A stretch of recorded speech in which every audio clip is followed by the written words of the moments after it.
Journée de la CEMAC, la 5e édition a vécu des clubs intégration régionale bientôt dans les écoles à Libreville. Les policiers pourraient se former à la gestion et à la sécurité transfrontalière à l'université Omar Bongo de Libreville. C'est ce qui ressort d'une audience avec le commandant en chef de la police nationale. Des pluies diluviennes font plusieurs sans-abri à Etimboué dans le Goué maritime. L'élu du coin, Célestine Baogewa, vole au secours de ces sinistrés. Et puis à 20h30, vous suivrez donc le match Gabon-RDC à 20h30 à Oran en Algérie dans le cadre de la Coupe d'Afrique de football des moins de 20 ans. La communauté économique et monétaire de l'Afrique centrale a célébré hier la 5e édition de la journée CEMAC. À Libreville, cette journée a été marquée par plusieurs actions telles que la création des clubs d'intégration régionale dans les établissements scolaires de la capitale gabonaise. Reportage Jos Lorna Awanji et Francis Ifunda. Une intégration accélérée pour une CEMAC émergente, thème de la 5e édition de la journée de la communauté économique et monétaire d'Afrique centrale qui vient de s'achever à Libreville. Une édition marquée par une innovation majeure, le lancement de la création des clubs d'intégration régionale, initiative à laquelle prenaient part 6 établissements de la capitale, dont les lycées Paul Ndjendje Ngonju et Léomba.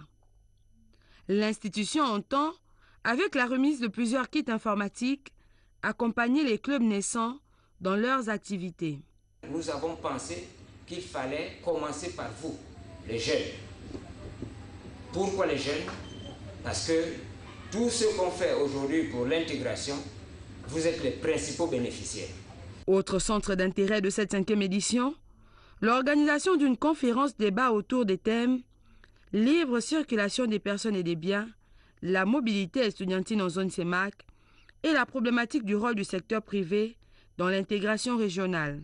Il s'agit bien sûr pour surtout l'auditoire qui était composé en majorité de jeunes, des étudiants, des élèves, des lycées et collèges, de leur donner une culture de la communauté. Parce qu'il faut avoir une vision si on veut bâtir un avenir. Nous pensons que les chefs d'État ayant pris la mesure de la nécessité de redynamiser effectivement la CEMAC, il n'y a aucune raison pour que nous n'espérions pas demain que la CEMAC, comme les autres communautés qui existent de par le monde, soit un acteur majeur sur la scène internationale.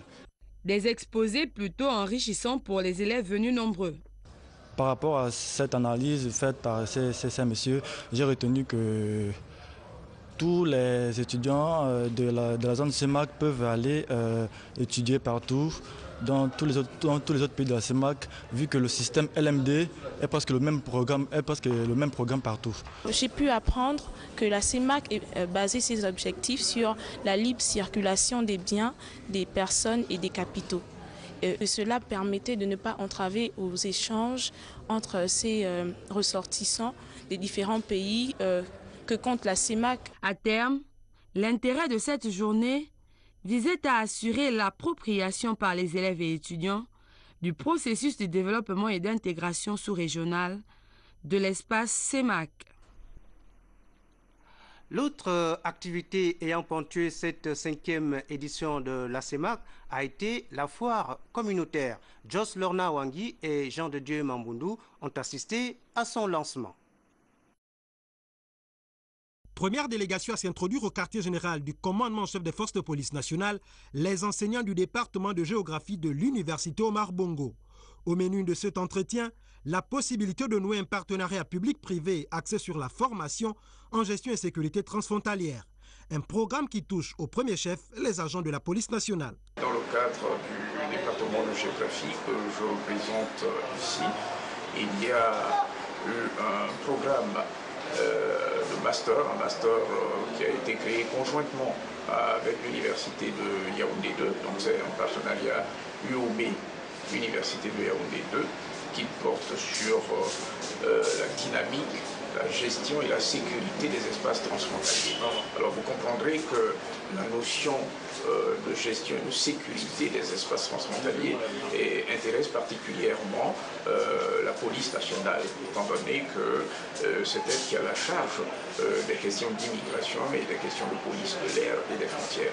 Alors nous sommes venus rencontrer le commandant-chef avec son état-major, sa hiérarchie, pour discuter les modalités pratiques de cette convention qui nous permettra de nous associer à la police nationale et de faire participer à la fois les personnels de police au programme d'enseignement de ce master-là, d'une part, et aussi de faire en sorte que nos étudiants puissent trouver des stages.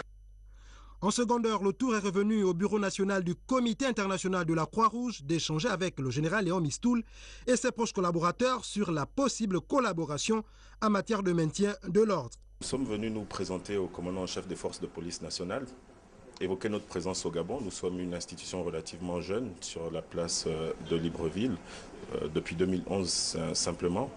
Dire que nous sommes là et voir avec les forces de police nationales la collaboration possible.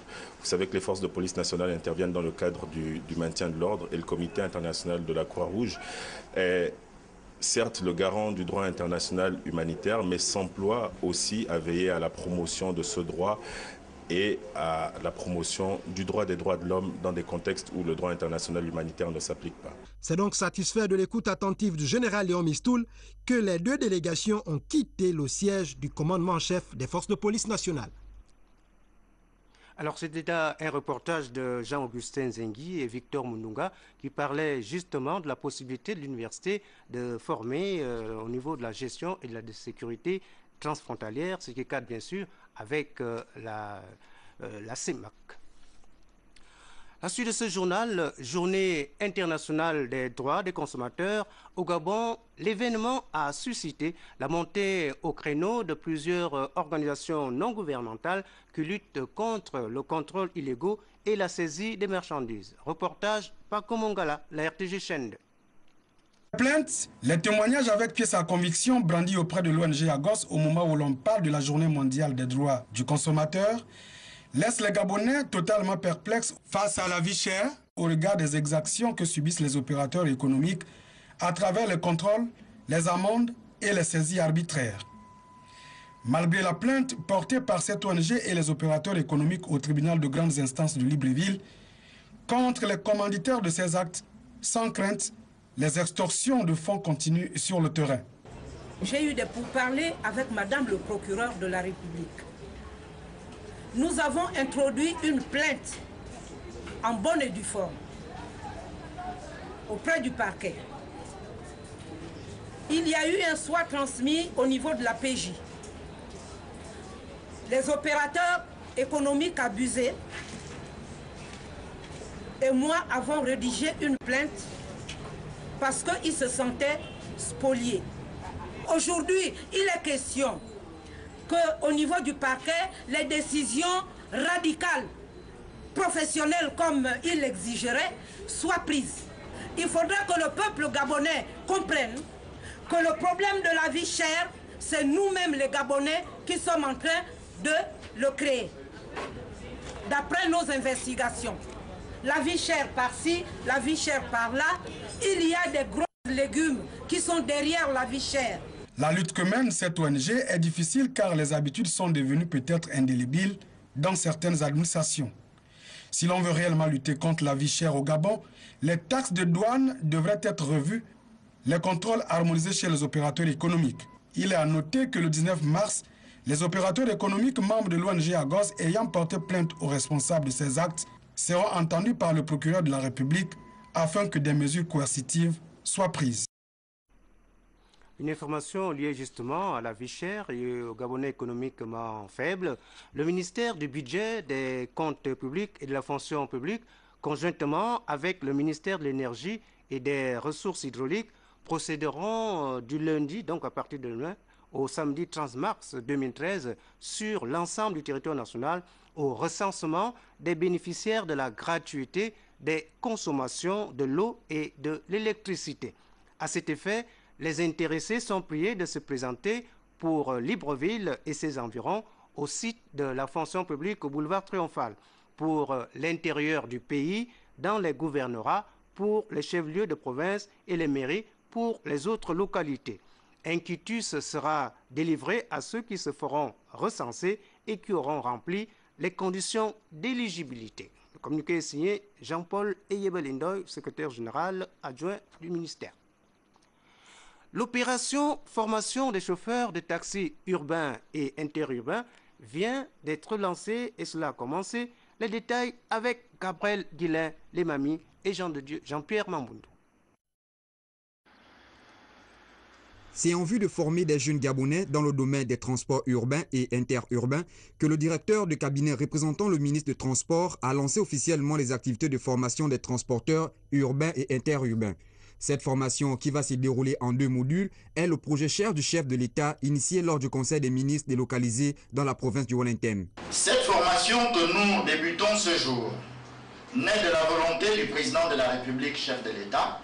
Savoir conduire ne signifie pas être apte à exercer le métier de conducteur de taxi. Nous voulons donc faire de vous des professionnels dans un secteur d'activité où peu de Gabonais étaient intéressés auparavant. Lorsque des touristes ou des hommes d'affaires arrivent dans notre pays et qu'ils empruntent un transport en commun, ils doivent se sentir en sécurité, tout en ayant un minimum de confort dans le véhicule qui les transporte. La structure HP Auto-École assurera la formation des futurs transporteurs urbains et interurbains. Le défi lancé ici est de parvenir à former 1000 jeunes conducteurs qui, après leur formation, seront dotés des outils de travail à l'instar des véhicules. Espérons que cette formation aille jusqu'au bout. À Libreville également, les modules de formation continue destinés aux journalistes des médias publics et privés se poursuivent à la maison Georges Rahuri. Le 4e module porte sur le journalisme versus communication. Jean-Augustin Zengui et Jean de Dieu Mamboundou.